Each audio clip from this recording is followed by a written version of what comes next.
is an economic community actually like? Is it like a tidy towns committee, where a few people are enthusiastic and do all the work? There's another group of people who are waiting to see what happens, and other countries who secretly hate one another. Of course, that perception might be coloured of our experience of an economic community here in Europe. Is an economic community more like a family, and all of these summits are sort of dysfunctional weddings where everyone gets together? They all pose for the big family photograph. Everybody's worried about their body language. They want to project an air of unity.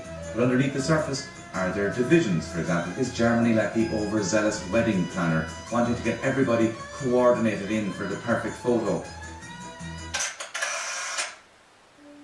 So as ASEAN gets together over the next few days, what can they learn from the EU, the good and the bad? One of the major differences between ASEAN as an economic community and the EU is that ASEAN makes decisions entirely by consensus. The ASEAN Secretariat, which is the organiser, agenda setter for all these meetings, is far less resourced than the European Commission. So they have to rely a lot more on just being able to get together, sit around the table and get the talking done. Well, they certainly are collaborating. The world at the moment is a mesh of alliances and trading blocs. There's the EU, the AAU, USAN, CARICOM, CICA, AL, SAARC, EAC, ASEAN, PIF, TPP, TTIP, EFTA, AFTA. I should get a BAFTA for this performance. And that's only some of the currency unions and free trade areas. My favourite is Spartica, which sounds like an epic trading bloc of gladiators and rebels, but in fact is just a South Pacific Regional Trade and Economic Cooperation Agreement. But is all this cooperation still fashionable in this day and age?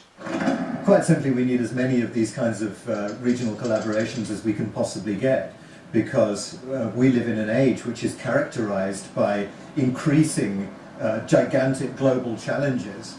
They're becoming more common, more persistent and more numerous, from climate change to human rights to economic chaos to pandemics, you name it, we've got it. This is the age of the continuing crisis. And all of those crises, all of those problems are now way beyond the capability of any individual country to solve.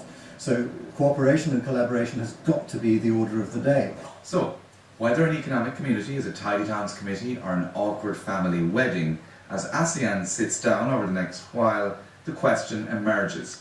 What is the picture that develops at the end of the summit? Is it a harmonious group photo? All the members faced in the same direction, all the body language perfectly choreographed? Or is it a more discordant affair? Lots of glum faces, everybody taking selfies for consumption back home. Conal O'Regan there with his take on economic communities. You can see more of his short films on our website, bbc.com/talkingbusiness.